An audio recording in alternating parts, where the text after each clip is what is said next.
Savez-vous ce que signifie Pentecôte? Eh bien, en grec ancien, cela veut tout simplement dire 50e jour. Pourquoi? Parce que selon la Torah, la fête de Shavuot doit systématiquement tomber 50 jours après Pessah. Une fois de plus, il est flagrant combien le calendrier chrétien repose sur un substrat juif, à l'insu de la majorité des chrétiens et des juifs eux-mêmes. Alors pour nous, c'est une nouvelle occasion de sonder à la fois la grande proximité et les différences radicales entre judaïsme et christianisme, avec mes deux interlocuteurs du jour, Emmanuel Bloch et Marc Rastoin. Bonjour à tous les deux. Bonjour. Emmanuel Bloch, on vous connaît déjà un petit peu sur Academ. Vous nous aviez gratifié il y a longtemps d'une série, mais qui avait fait date, sur l'histoire de la pensée juive. Vous nous avez commenté la paracha, on vous reçoit régulièrement. Un petit update biographique. Vous êtes devenu docteur en philosophie juive de la prestigieuse université de Pennsylvanie, Mazal Tov. À partir de septembre, vous allez commencer entamer un poste de chercheur à la New York University. Votre travail de doctorat, c'est sur la tzniut. C'est juste, tout à fait. La synthèse de vos travaux en français. C'est vous qui avez été à l'initiative de cette émission. Ça fait des années que vous me dites, vous insistez en me disant que ça aurait beaucoup d'intérêt pour les auditeurs d'Academ de découvrir Marc Rastoin. Nous voilà donc réunis. Bonjour Marc Rastoin, bienvenue. Bonjour, merci de m'inviter. On va faire un petit peu connaissance. Vous êtes chargé des relations avec le judaïsme au sein de la compagnie de Jésus, les jésuites, traducteur des livres de Daniel Boyarin en français, fin connaisseur de l'hébreu, des textes juifs, enseignant au Centre Sèvres et professeur à l'Institut biblique de Rome. Et quand on lit vos petites notices biographiques derrière vos ouvrages, il est écrit que vous êtes engagé dans le dialogue judéo-chrétien depuis l'enfance. Alors c'est quoi? C'est dans la cour de récré déjà, vous étiez là-dedans? Quasiment, c'est un peu, pour employer un langage chrétien, une définition de la grâce, des choses qui vous tombent dessus.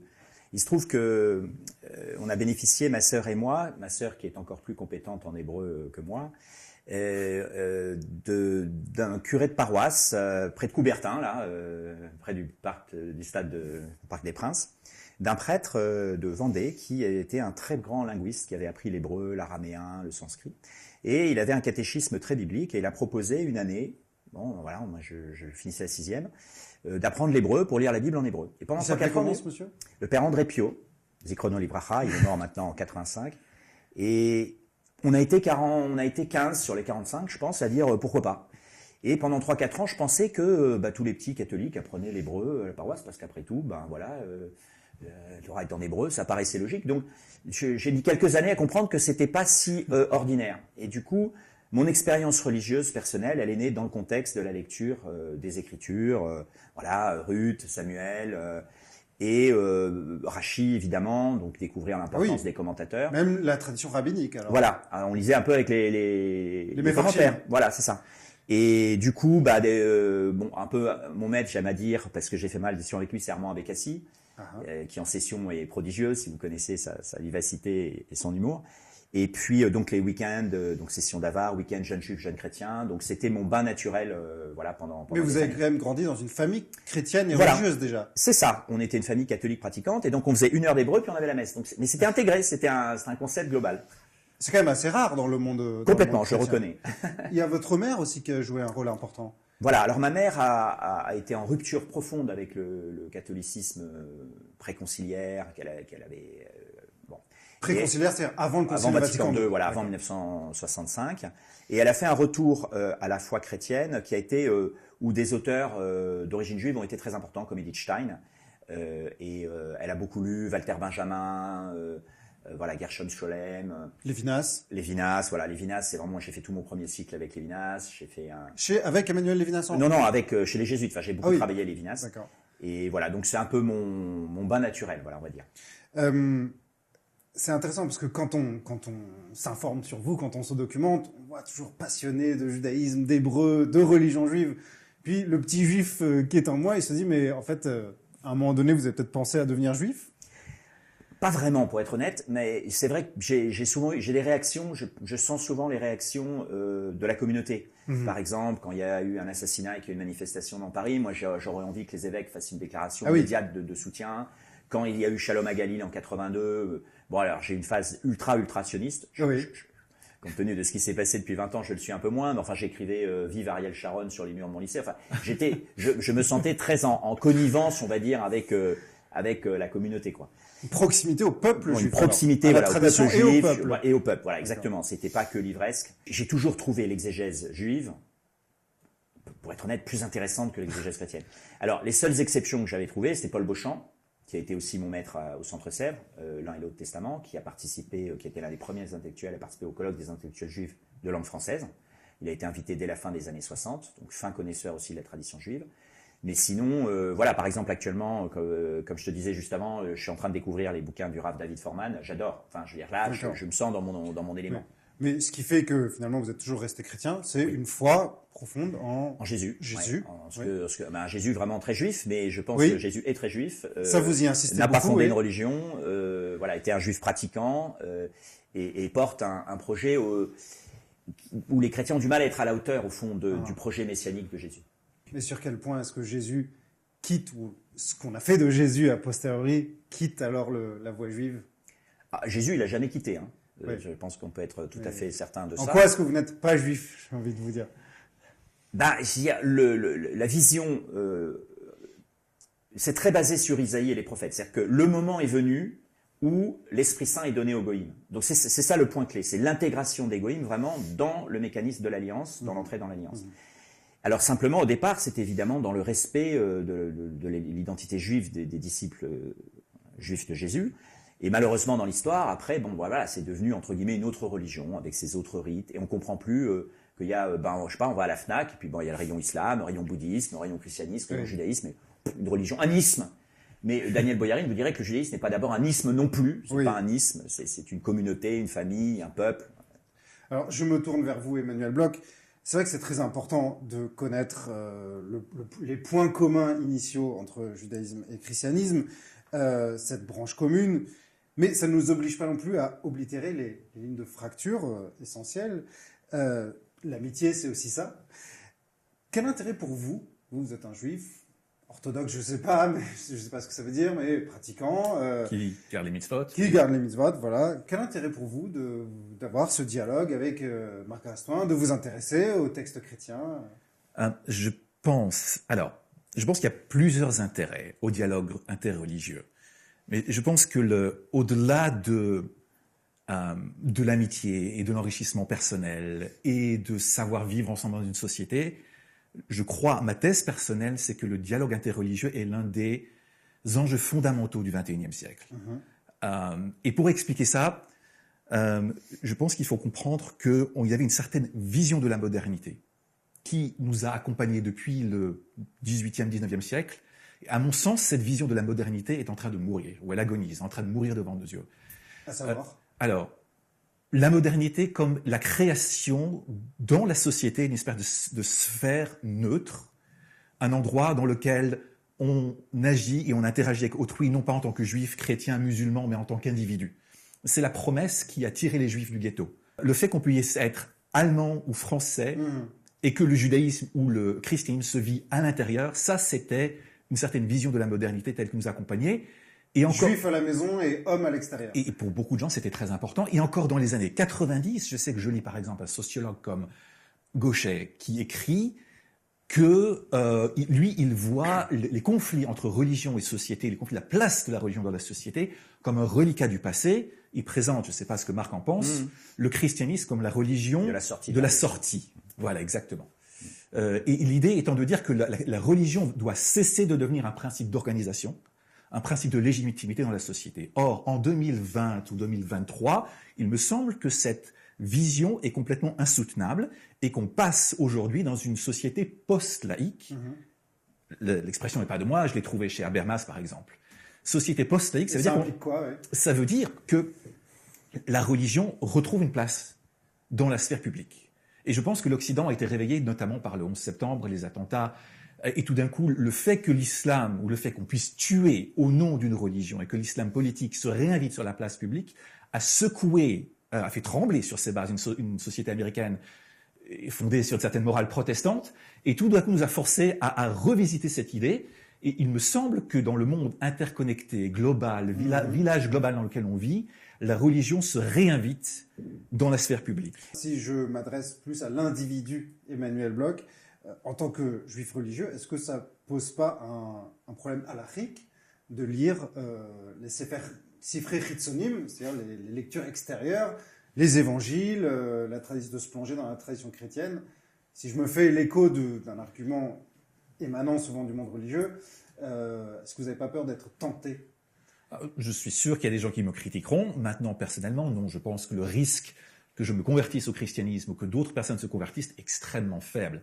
Je pense que les gens qui quittent la tradition juive ou une religion pour rejoindre une autre religion de nos jours, je ne crois pas que ce soit un phénomène majeur. Il y a quelques exceptions, comme on a vu récemment le scandale avec Gad Elmaleh. Mais c'est devenu un scandale précisément parce que c'est tellement rare. Au Moyen-Âge, peut-être on se convertissait. De nos jours, les gens qui abandonnent le judaïsme s'assimilent dans la société ambiante. C'est pas parce qu'ils ont lu les évangiles. C'est pas parce qu'ils ont lu les évangiles. Donc en fait, vous dites, le risque qu'on court à ne pas s'intéresser au christianisme, entre autres, et le danger est plus grand que de s'y intéresser. L'enjeu est absolument critique dans le monde d'aujourd'hui et le risque, me semble-t-il, est absolument minime. Donc c'est quelque chose dans lequel les Juifs doivent s'impliquer plus. Il faut un engagement dans le dialogue interreligieux parce que le judaïsme a quelque chose à apporter, à mes yeux, à ce nouveau monde moderne qui se crée devant nous. Et l'autre argument que je voudrais renvoyer dans la direction des gens qui me critiqueraient serait de dire, au lieu de voir le risque de la pente glissante qui entraînerait des Juifs vers la sortie, pourquoi ne pas voir la porte ouverte des fois pour des gens d'autres religions qui se rapprochent? Il y a aujourd'hui dans le monde un mouvement gigantesque et qui n'est pas connu des Juifs, de Bnei Noach, du Noachite, avec des communautés entières dans certains coins des États-Unis, notamment au Texas et aux Philippines, et des gens qui à 20 ans n'existaient pas, et des gens qui se disent « moi je suis plus chrétien, je suis intéressé par une morale universelle qui correspond aux 7 commandements des descendants de Noé ». Et il y a des rabbins qui se spécialisent dans l'enseignement, notamment pour les francophones, un rabbin sioniste religieux qui s'appelle Rav Cherki, qui a un mouvement complet pour enseigner à ces gens-là. Il y a des communautés gigantesques de gens qui se rapprochent du judaïsme. Ils célèbrent même des mariages entre Noachides. Absolument. Et même plus largement, on peut dire que le nombre d'ex-chrétiens, de gens de tradition chrétienne qui se convertissent au judaïsme orthodoxe normal est beaucoup plus important que le contraire. Oui. Que ce soit en France, aux États-Unis ou ailleurs, en Italie. On en parle Allemagne. moins, ouais. On en parle moins, mais je veux dire, il y a une vraie quête qui se porte vers, qui correspond aussi à une crise, je crois, assez profonde que traverse le christianisme, pas seulement le catholicisme. Et du coup, il y a une recherche, voilà, de ce que peut offrir, de certitude, de tradition, de rite aussi. Je pense qu'il y a un déficit en rite dans le christianisme moderne, qui est au fond trop cérébral, trop désincarné. Et le judaïsme a ce grand atout d'être une religion extrêmement incarnée, dans des rites familiaux, des traditions. Moi, il m'arrive de dire à des couples mixtes, donc quand l'un des deux est catholique, je dis, vous savez, à 10-12 ans, votre gamin, il a quand même beaucoup plus de chances de trouver que le judaïsme, c'est quand même beaucoup plus intéressant et beaucoup plus fun. Donc, il faut que vous soyez prêts à ce que votre gamin devienne juif. Et je pense qu'effectivement, ou demande à être juif.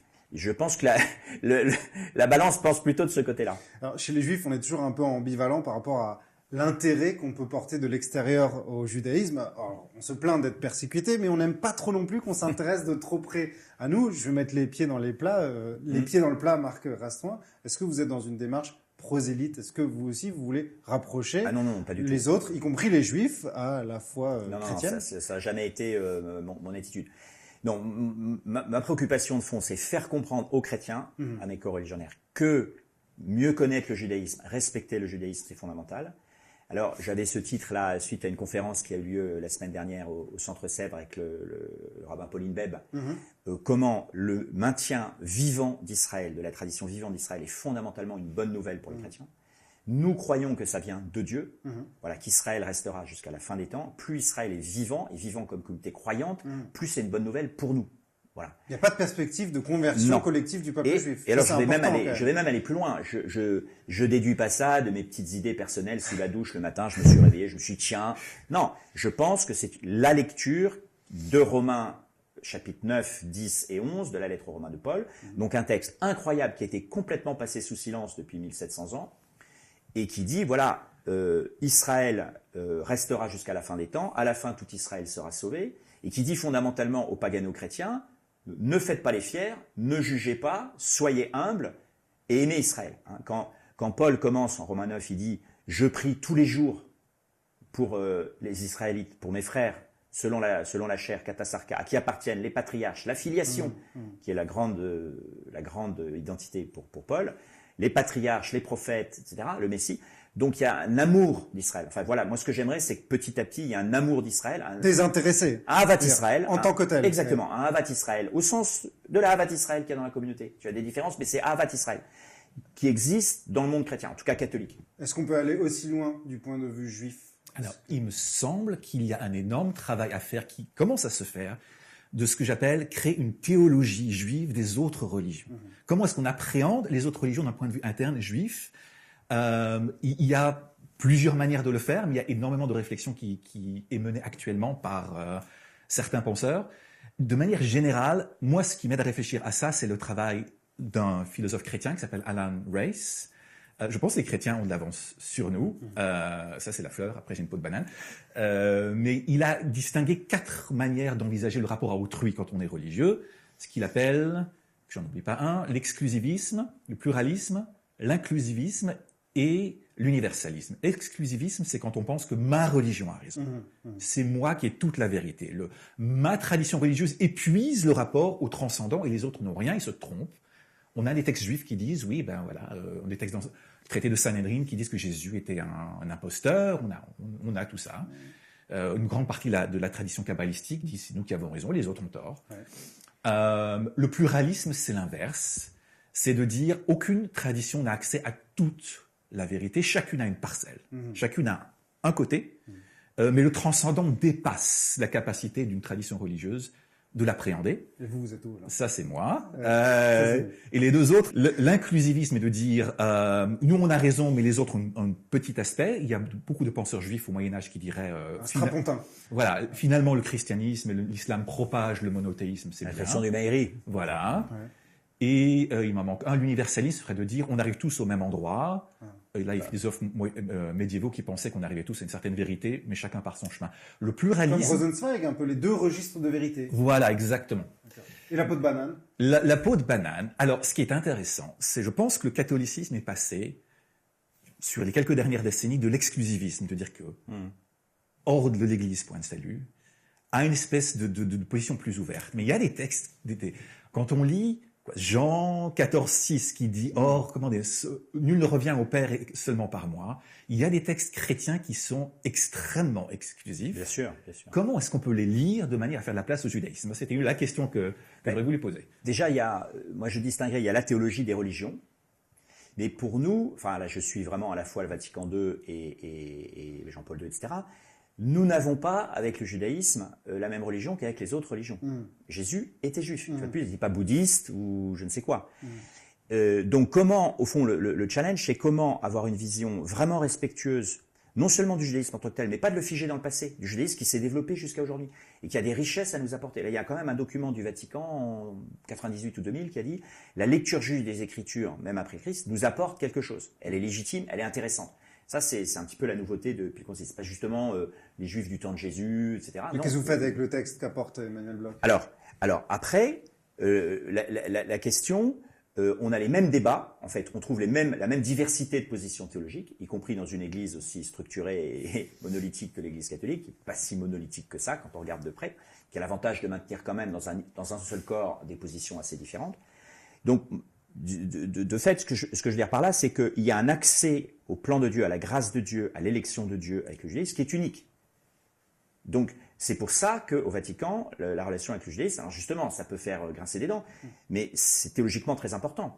Mais pas avec le secrétariat pour le dialogue interreligieux, mais dans l'œcuménisme. C'est l'idée, voilà, nous avons avec le judaïsme une relation absolument unique.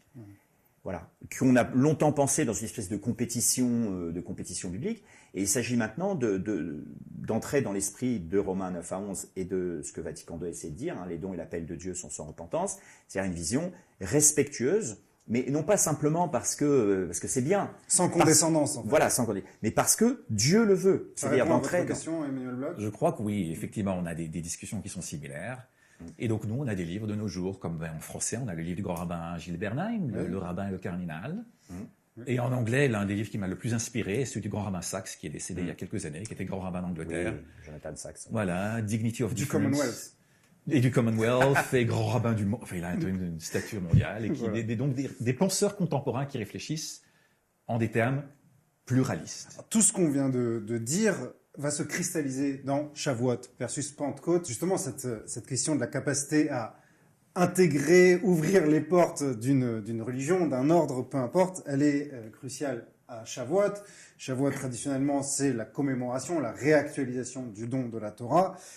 À qui est-ce qu'elle s'adresse, cette révélation, Emmanuel Bloch? C'est une question qu'on se pose chaque année. Selon la lecture la plus littérale et traditionnelle, Dieu parle au mont Sinaï au peuple juif. Et donc c'est une révélation particulière de la divinité à un peuple, une collectivité. Mais une forme de mariage, une forme de mariage, certainement. Des commentateurs médiévaux ont montré ça comme un mariage. Mais qu'est-ce que ça veut dire que Dieu s'adresse à un peuple? Est-ce que ça veut dire que le reste de l'humanité n'a pas de rapport avec le transcendant? Est-ce qu'ils sont exclus? Est-ce qu'ils peuvent rejoindre ce peuple? Donc toutes ces questions-là, à partir du moment où le récit parle d'une révélation particulière, il y a tout un complexe de questions qui s'ouvrent immédiatement, de savoir, et l'universel là-dedans. Et ça, c'est relayé par tout un complexe de textes des maîtres du Talmud. Il y en a un qu'on enseigne aux enfants, notamment dans les écoles juives, qui est que avant d'imposer la Torah aux Hébreux, Dieu a proposé aux autres nations. La Torah aux autres nations. C'est-à-dire qu'on venait en queue de peloton. Oui, il y a ce texte-là, il y en a plein d'autres. Il y a un midrash qui dit, qu'on trouve dans le Talmud Shabbat 88, qui dit que Dieu, la parole divine, lorsqu'elle était prononcée, se subdivisait en 70 langues. Et 70 est un chiffre... c'est les nations du monde. C'est les nations du monde. C'est un chiffre typologique pour dire toutes les nations. Et clairement, les rabbins sont travaillés par cette question-là. Et quand on voit le peuple juif qui arrive en terre d'Israël au bout des 40 ans, on nous dit que Moïse a traduit toute la Torah dans les 70 langues. Donc il y a l'idée, et inscrite sur des grandes pierres. Mais enfouie sous l'eau, quand même. Voilà. Il faut quand même aller la chercher, cette tradition. Et donc c'est réellement compliqué, dans l'idée qu'il y a... le peuple juif a une position particulière, mais finalement l'humanité entière est concernée par cette révélation. C'est une problématique qui a travaillé les rabbins depuis toujours. C'est une tension, en fait. Et au fond, c'est la naissance d'une théologie des religions. C'est le début. C'est le début. C'est le début. Et ce qui est fascinant, au fond, c'est de voir que ces traditions dont nous avons la trace dans des midrashim très anciens, la Mechilta de Rabbi Ishmael, etc., qui, au fond, tournent autour du verset Rohim à Kolot, ils virent les voix, dans une des traductions possibles, avec le double sens du mot Kol, qui est repris vraiment dans le sens de parole de Dieu dans le psaume. Eh bien, au fond, les Actes des Apôtres, écrits par Luc, sans doute vers 95, nous offrent au fond un témoignage très ancien qui montre que sans doute ces traditions juives qui ont été mises par écrit bien après, eh bien, on voit aussi dans Philon d'Alexandrie, dans une autre piste, eh bien, étaient déjà répandues au 1er siècle. C'est un argument. Il dit quoi, Luc? Dans le phénomène de la Pentecôte, avec des langues de feu. Ah, voilà, on va y arriver. Voilà, c'est ça. Des langues de feu qui viennent se répartir sur les apôtres, qui se mettent à parler les langues du monde, avec une liste de 17, non pas de 70, mais de 17 peuples, avec arabes, crétois, élamites, cyrénéens, etc. Voilà, alors les chrétiens aussi ne savent pas que ça fait écho, en fait, que ce texte de Luc est en fait très profondément une reprise en mode hellénistique, en grec, de traditions juives de l'époque. Et c'est très important parce que la fête de Pentecôte côté chrétien, elle est souvent mise comme anti-Babel. C'est-à-dire anti-Babel. À Babel, il y a eu la division des langues. Ouais. Voilà, donc c'est un événement un peu... Alors que c'est très ambigu. On a écrit la bénédiction de Babel aussi. Donc, le statut négatif de Babel peut être discuté.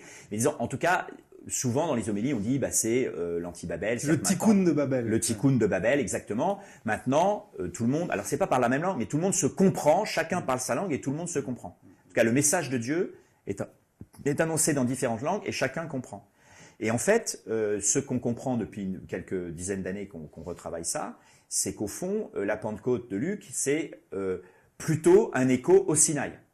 Et donc, on se rapproche beaucoup plus de la Shavuot juive. Oui, sauf que excusez-moi de vous interrompre, c'est le Sinaï qu'on connaît à travers les textes juifs, écrits 3 siècles plus tard. C'est ça qui est passionnant. C'est un peu comme l'œuf et la poule, on ne sait plus qui précède qui, en fait. Non, mais ça crée un complexe extrêmement fertile pour réfléchir à toutes ces questions-là.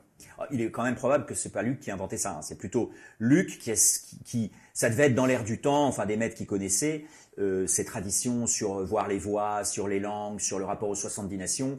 Je pense que voilà, c'était le bain. En fait, il y a une des choses que j'aime beaucoup dans Daniel Boyarin, dans son livre sur le Talmud. Il dit on est un peu piégé dans le monde de la recherche par les mots emprunt et influence. Alors, dès qu'on dit influence, emprunt, qui est avant, qui est après, chacun dit bah non, etc. On dirait qu'on a copié sur l'autre. C'est ça, on a copié, on n'est pas à l'aise. Et il dit mais culturellement, ça marche pas. Il faut parler d'hybridité. Il y a des idées qui sont dans l'air. Il y a un bain. Donc, c'est pas que Luc emprunte à Rabbi Machin, ou Rabbi Machin aura emprunté à lui. Et ces idées sur gérer la question de l'unicité de la révélation avec la pluralité du monde, à partir du moment où on est monothéiste, Dieu est le Dieu de toutes les nations, non? Donc, quelle est sa relation à toutes les nations? Ça devient un thème théologique majeur. Et ça fait 2-3 siècles que les Juifs réfléchissent à ça. Et finalement, je dirais que chaque fois qu'il y a un emprunt extérieur, en mettant des guillemets, il faut qu'il y ait des relais à l'intérieur pour que ça puisse prendre racine à l'intérieur d'une tradition et finalement, c'est reçu différemment de ce que c'était dans le départ. Et ça devient autre chose. Et nécessairement, c'est comme ça. C'est pas seulement ce qui est dit qui compte, mais comment c'est entendu. Exactement. Il y a des exemples assez radicaux avec ça. La fameuse phrase qui figure dans l'évangile de « avant de critiquer la paille qui est dans l'œil de l'autre, enlève la poutre qui est dans ton œil », on la retrouve dans le Talmud plusieurs siècles plus tard, de façon assez anecdotique comme ça. Mais il y a une circulation des idées communes, mais qui vont être reçues et déployées différemment. Pour faire du Boyarin, à commencer par le concept de parabole. Jésus raconte des paraboles. Enfin, il n'est pas le premier ni le dernier à raconter des paraboles. Et il y a, je sais plus, 685 paraboles dans le Talmud. Enfin, je veux dire, le genre parabole, qui est en soi très intéressant d'ailleurs, parce que quand on voit dans la Torah, la parabole, c'est une parole du faible au fort. Quand le roi parle ou quand Dieu parle, il n'a pas besoin de dire les paraboles. Il dit c'est comme ça. La parabole, c'est le prophète Nathan qui va trouver David et qui donc que Jésus, pour nous comme Messie, utilise la parabole, qui dit au fond comment lis-tu? Comment comprends-tu cette parabole? Qu'est-ce que ça veut dire? Je te propose une parabole. Celui qui a des oreilles, qui l'entende. C'est une attitude humble. Celui qui raconte des paraboles, c'est un enseignant qui n'est pas en position d'autorité. Est-ce qu'on peut juste faire un point factuel? Parce que nous, les Juifs, on est souvent un peu perdus dans la chronologie chrétienne. Bon, Pâques, on sait, c'est la crucifixion de Jésus. Ensuite, il y a sa résurrection. Voilà, crucifixion le vendredi, puis dimanche, résurrection, le 3e jour. Puis il y a l'ascension, ça, on l'entend dans le mot même, Jésus monte au ciel. Et puis Pentecôte, c'est quoi alors? Voilà, et c'est 50 jours, donc c'est 50 jours après Pâques. Oui. Exactement. Donc, alors, il faut savoir qu'il n'y a que Luc qui a cette chronologie. Dans l'évangile de Jean, tout se fait le dimanche de Pâques. L'ascension, la Pentecôte, le don de l'Esprit Saint, tout le même jour. Donc en fait, avec les 4 évangiles, vous ne pouvez pas tenir une chronologie unique. Déjà, ça, c'est très important. Il n'y a que Luc qui est très pédagogique, il a un côté catéchétique, Luc qui dit on va bien distinguer pour que les gens comprennent que c'est un unique mystère, mais qui se diffracte dans différents éléments. Donc jusqu'à aujourd'hui, on fait comme Luc dans le monde chrétien. Voilà, alors donc je pense qu'on peut tout à fait discuter l'historicité et de l'ascension et de la Pentecôte chrétienne, c'était vraiment 40 jours, 50 jours, à partir des évangiles eux-mêmes. Parce que 40 jours, c'est entre Pâques et l'Ascension. Voilà. Et là, on entend aussi un reliquat du Sinaï. Moïse reste 40 jours sur le Sinaï. C'est des chiffres complètement bibliques et symboliques. Donc Luc, il fait de la pédagogie. Donc il dit, voilà, la résurrection, c'est ça. Alors bon, pour le don de l'Esprit Saint, on va attendre 50 jours pour bien signifier les choses. Mais Jean a une... Marc n'a rien, Jean a autre chose. Donc il y a des élaborations théologiques, on va dire, différentes. Ce qui montre bien, on ne peut pas faire des évangiles un texte unique. Ça a été essayé pourtant. Mais c'est 4 regards sur une même personne, un même événement, qui sont, on va dire, grosso modo cohérents, mais il y a quand même pas mal de différences. Et alors, qu'est-ce qui se passe à la Pentecôte? Alors, pour Luc, qui écrit donc vers 95-100, dans la lignée de Paul, il faut bien voir que Luc, c'est un fils de Paul. Donc lui, sa question clé, c'est l'ouverture au goïm. Il veut faire comprendre que le signe, au fond, que Jésus est ressuscité, plus que tous les arguments de tombeau, etc., c'est que l'Esprit Saint était donné. Et l'Esprit Saint était donné, vraiment Joël 3.5, jeunes gens, vieilles gens, voilà, juifs, goïm, tout le monde a reçu esclaves, hommes libres, hommes, femmes, tout le monde reçoit l'Esprit Saint, qui se traduit par des manifestations de type extatique, de type chant en langue, etc., par des guérisons, par des signes puissants. C'est ça la véritable preuve. Donc, il dit, la Pentecôte, à ce moment-là, à Jérusalem. Alors, le texte la glossolalie aussi. Voilà. Les 120 disciples se mettent à parler différentes langues. On pense historiquement, enfin, les chercheurs scientifiques vont dire, le premier christianisme a été marqué par un phénomène de glossolalie. Glossolalie, ça veut dire parler des langues bizarres. Et puis, il y a un traducteur, il y a l'interprète. Mais Luc, il fait un coup de force théologique incroyable. À la Pentecôte, il dit non, c'est de la xénoglossie. Alors la xénoglossie, c'est plus subtil, c'est tout d'un coup, Emmanuel devant nous se met à parler chinois, et des Chinois qui regardent, mais il parle chinois, alors qu'il a jamais appris le chinois. C'est parler une langue qu'on Voilà, n'a pas qu'on n'a appris. jamais apprise, et tout d'un coup on se met à la parler. Et Luc dit, donc c'est au fond la traductibilité parfaite de l'évangile dans d'autres langues. Donc c'est un des points majeurs qui distingue le judaïsme du christianisme. Il n'y a pas de langue sacrée, nous n'avons pas les propos de Jésus en araméen ou en hébreu, donc l'évangile peut être traduit en n'importe quelle langue. Le conte du Homère, ça a disparu dans la tradition Oui. chrétienne, parce Oui. que dans la tradition juive, il faut compter chaque jour qui sépare Pessah de Shavuot. Alors il Ça, faut ça- savoir aussi que beaucoup de chrétiens ont continué plusieurs siècles à fêter Pessah le même jour que les Juifs. Ah oui. Les quartodécimains, on les appelait, donc ils se sont fait taper dessus par des conciles régulièrement. Ils disaient, ben non, Pessah, c'est ce jour-là. Pourquoi vous voulez qu'on fasse le dimanche d'après? Bon, donc ça a duré au moins jusqu'à 4e, 5e siècle. Et donc eux, ils n'étaient pas du tout dans la chronologie de Luc, ou des 50 jours, des machins, ou alors c'était différent. Donc, en fait, ce qui me fait sourire, c'est que les débats entre premiers chrétiens n'ont pas été souvent sur la question sur le sexe des anges. C'est des questions de rite. Au fond, nous disputons souvent quel pourcentage d'hébreux dans la liturgie. Oui. Bon, quel rite on suit, quel sacrement on fait, la circoncision on fait pas. Bon, c'était sur ces questions-là, à la fois les lois cérémonielles, les lois rituelles et les lois de calendrier que les chrétiens se séparaient. Oui, c'est dans le judaïsme aussi. Il y a des débats là-dessus. L'expression biblique Mimachora Shabbat, le lendemain du Shabbat, qui commence le compte des 49 jours séparant Pessah de Shavuot. Alors, celui qui connaît la littérature talmudique connaît qu'il y a deux lectures, la bonne et la mauvaise, n'est-ce pas? Celle du Talmud, c'est la bonne, celle qu'on accepte, qu'on fait de nos jours, et celle qui est rejetée, celle des Tzedukim et des hérétiques de l'époque. Mais la réalité, c'est qu'on a découvert d'autres traditions. Il y a 4, parce qu'en réalité, l'expression « le lendemain du Shabbat » a une double imprécision. On ne sait pas si Shabbat veut dire Shabbat, ou bien si il y a 4 manières de lire cette expression. Shabbat peut désigner Yom Tov aussi. Ça peut dire Yom Tov, voilà. Donc soit on prend le jour de fête, soit on prend le samedi. Ça, c'est celle que les Juifs aujourd'hui pratiquent. Exactement. Et donc il y a une matrice 2 fois 2, et chacune des 4 possibilités est explorée par une tradition différente. Je crois qu'on n'a pas forcément le temps de tout voir aujourd'hui, mais la lecture talmudique est une des 4, et d'ailleurs pas la plus facile. Une lecture des 4 lectures possibles de cette expression Oui, c'est biblique. toujours passionnant de voir comment et pourquoi une tradition l'emporte sur l'autre. C'est très difficile de savoir pourquoi finalement. À Shavuot, on lit le livre de Ruth, Megillat Ruth. Un récit court, mais très dense. Et Emmanuel Bloch, j'ai pensé à vous en préparant cette émission, puisque ça fait partie de vos engagements dans la vie aussi, de promouvoir une place digne pour les femmes dans la cité juive. Ruth, c'est la question de la conversion, de l'accueil de l'étranger, bien sûr, puisque c'est une Moabite. Mais c'est aussi une femme, c'est quand même assez rare dans les textes d'avoir une femme au centre. Il y a Esther et puis il y a Ruth. Comment est-ce que vous comprenez qu'au moment de Matan Torah, du don de la Torah, de Shavuot, on lise un tel texte? Alors, Ruth, Megillat Ruth, je pense que c'est un des livres les plus fondamentaux et les plus passionnants de tout le canon, de tout le Tanakh, de tout le canon biblique. C'est littérairement sublime. Vraiment, vraiment quelque chose. Et c'est très, très intéressant que ce livre ait été choisi par les rabbins pour être lu le jour de Shavuot. Effectivement, c'est un livre qui met en avant une héroïne, un héros féminin. 2 même d'ailleurs. Alors, il y en a 2, et c'est un livre qui parle énormément Ruth et Naomi. de femmes, exactement. Maintenant, je crois qu'on arrive à décrypter ce livre quand on se rend compte qu'il vient en opposition à un commandement de la Torah, qui est dans le Deutéronome au chapitre 23, qui dit « Tu n'accepteras pas de convertis de Ammon et de Moab ». La Torah est stricte, tu ne peux pas accepter des convertis de Ammon et de Moab parce qu'ils ne sont pas bien comportés. Et le livre, alors, il y a un paradoxe qui est quand même extraordinaire, que les rabbins ont choisi le jour où on rappelle et on revit le don de la Torah, on choisit un livre qui contredit la Torah.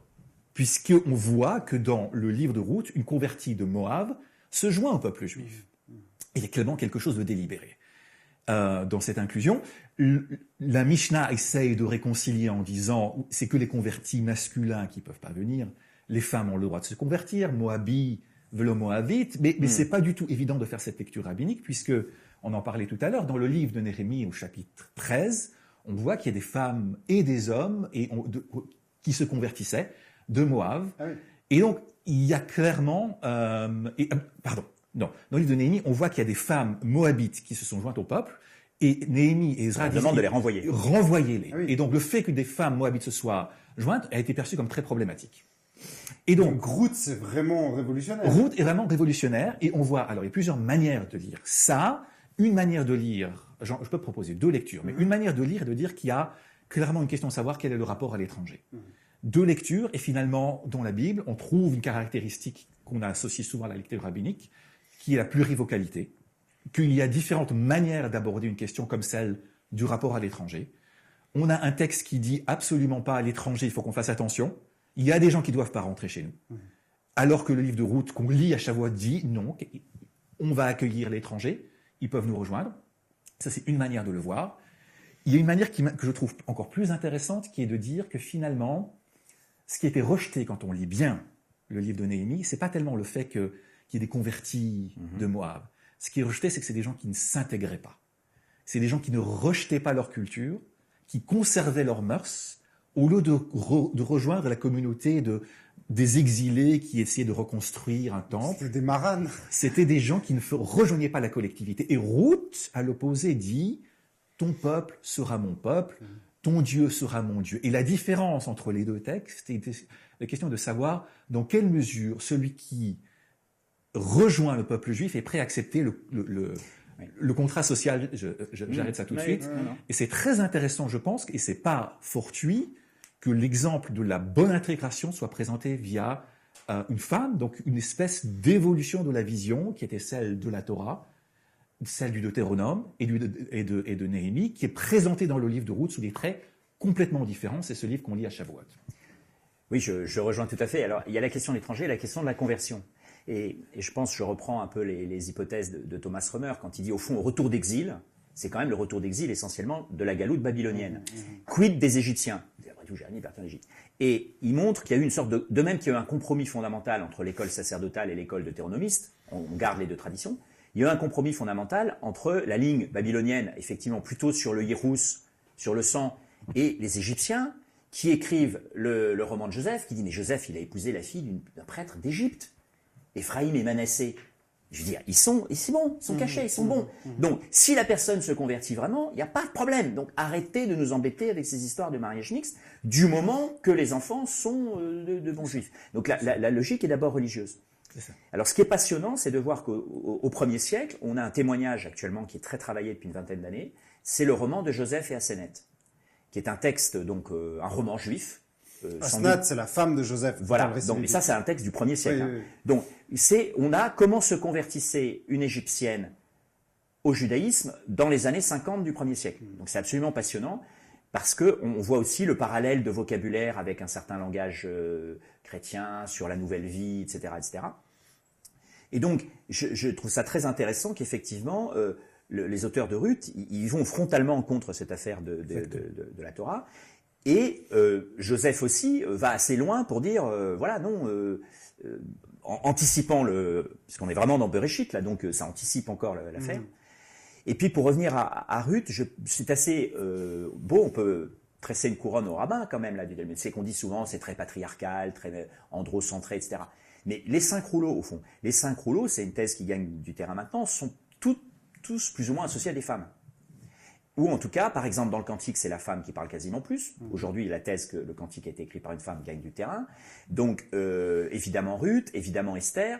Donc, il y a... Même les Lamentations compare toujours Sion à une femme. Donc là, j'ai un compagnon jésuite, Roland Méné, qui a fait un article dans la revue du Saint-Siège il y a 3 mois sur les 5 rouleaux et les femmes. Donc, il essaye de défendre structurellement l'idée que les 5 rouleaux, quelque part, portent le féminin. Et donc, je trouve que c'est intéressant qu'une grande fête, à chaque fois, soit associée à un rouleau au féminin, comme si les rabbins, quelque part, contrebalançaient une certaine tendance anthrocentrée. Déjà dans la tradition rabbinique, il y a l'idée que les femmes n'ont pas participé au veau d'or. Donc il y a eu un meilleur accueil du don de la Torah. C'est une idée qui existe aussi. C'est une idée qui existe. Il y a clairement un mouvement dans la tradition rabbinique vers plus de place vers les femmes, plus d'inclusion. Les réintroduire, en fait. Mais il y a le problème dont on a souvent parlé, celui que la structure reste quand même d'une loi patriarcale et de récits patriarcaux sur lesquels on essaie de greffer des éléments. Ça marche dans une certaine mesure, mais jusqu'à quel point? C'est des effets de compensation. C'est des effets de compensation et d'acclimatation. En tout cas, le point commun pour le coup entre Luc, là, avec la personne de Lydie, par exemple, au chapitre 16 des Actes, ou Ruth, c'est la foi des femmes, ou Noémie. Enfin, c'est des mises en valeur de la tzedaka et de la émouna des femmes, de manière massive. Et ça, c'est quand même notable. Est-ce qu'on peut être jésuite et femme? Alors, oui et non. Faites ce que je dis, pas ce que je fais. Il y a beaucoup de congrégations féminines ignatiennes qui ont grosso modo les mêmes constitutions que nous. Donc, voilà, donc évidemment, et par ailleurs, ça c'est un premier plan, donc les femmes vivent plutôt avec les femmes et les congrégations d'hommes avec les hommes. Il y a maintenant des communautés nouvelles, ce qu'on appelle des communautés nouvelles, comme la communauté du Chemin Neuf, qui est une communauté ignatienne, charismatique, dans laquelle il y a des hommes et des femmes, dans lequel vous pouvez avoir une femme qui peut être supérieure, par exemple d'un pays, supérieure de prêtre, ce qui est assez intéressant. Donc les choses bougent un petit peu. Oui. Bon, il y a quand même une chose qui manque vraiment au christianisme dans tout ça, c'est la tarte au fromage qu'on consomme à Shavuot. Je voudrais vous remercier tous les deux pour cette conversation qui pourrait durer des heures, mais voilà, c'est peut-être juste une porte d'entrée. Je voudrais profiter de cette émission pour faire un petit point bibliographique. D'abord, il y a donc ce livre, le vôtre, du même sang que notre Seigneur. Je ne sais même pas s'il est encore disponible. Les Juifs. Mais... si, puisque je l'ai acheté récemment. Ah, très bien. Au musée d'art et d'histoire du judaïsme, il est disponible chez Bayard. Ensuite, parmi les fondamentaux, il y a l'un des livres de Daniel Boyarin que vous avez traduit, Le Christ juif, où il montre justement tout le substrat juif dans lequel baigne Jésus. Et ces 4 chapitres, c'est accessible. Ça se lit très vite et très bien, et c'est absolument passionnant. Deux peuples en ton sein, d'Israël Yuval aussi, qui montre les développements ultérieurs, comment les deux religions se sont construites l'une en regard de l'autre. Le livre de votre mère, Jacqueline Rastoin, La Torah sculpte le Christ. Vous voulez en dire 2 mots? C'est un recueil d'aphorismes. Ma mère écrivait beaucoup comme ça sur son journal. Donc on a sélectionné, c'est des petites phrases, c'est de l'alcool fort à déguster à petite dose. À petite dose. Et voilà, beaucoup d'amis juifs que j'ai qui l'ont lu ont été touchés par ces propos. Absolument. Et enfin, j'aimerais signaler, et c'est peut-être pas un hasard, parce que c'est une actualité inépuisable en fait, 2 livres qui sont sortis très récemment, Judaïsme et christianisme présentés comme 2 religions contradictoires par Bluma Finkelstein au bord de l'eau. Vous l'avez lu? Voilà, on va dire le titre excède un peu le propos. Le propos, c'est une critique argumentée, que je rejoins souvent d'ailleurs, des propos du pape Benoît XVI sur le judaïsme. Voilà. Donc ça montre que sur certains points, il est sans doute pas aussi, il traduit encore des vieux préjugés chrétiens sur le judaïsme. Donc c'est assez convaincant, mais c'est pas du tout un ouvrage global ou de théologie globale sur la question. Et La fin de l'antijudaïsme chrétien aux éditions du Cerf de Philippe Chenot. Vous l'avez lu? Pas encore. J'essaierai pour la prochaine fois. Alors c'est le livre d'un historien. J'ai fait la critique pour étude. C'est passionnant. Donc il raconte les étapes et il a eu accès aux archives de Pie XII. Donc les étapes de ce qu'on connaît au fond de l'histoire des 100 dernières années du changement de regard de l'Église catholique sur le judaïsme. Donc on voit les pionniers, il y a un index à la fin, donc beaucoup de juifs baptisés, Österreicher, qui ont joué un grand rôle. Et puis alors moi j'aime à dire quand même, en France on a eu Jules Isaac. Et Jules Isaac, c'est aussi Péguy. Voilà. Donc il y a eu des Dreyfusards catholiques qui se sont opposés à l'anti-dreyfusisme dominant en France et qui ont été vraiment séminales, on dit en anglais, qui ont eu un rôle vraiment clé.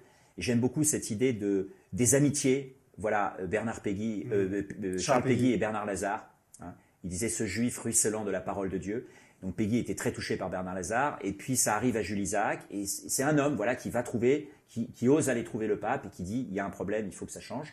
C'est de voir que l'histoire parfois repose sur quelques individus et des amitiés. Et sur des amitiés, oui.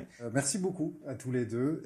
Marc Rastoin, Emmanuel Bloch, Chag Sameach à tous les internautes. De bonnes fêtes de la Pentecôte. Et à bientôt pour de nouvelles émissions. Et merci pour votre fidélité. Merci beaucoup. Merci.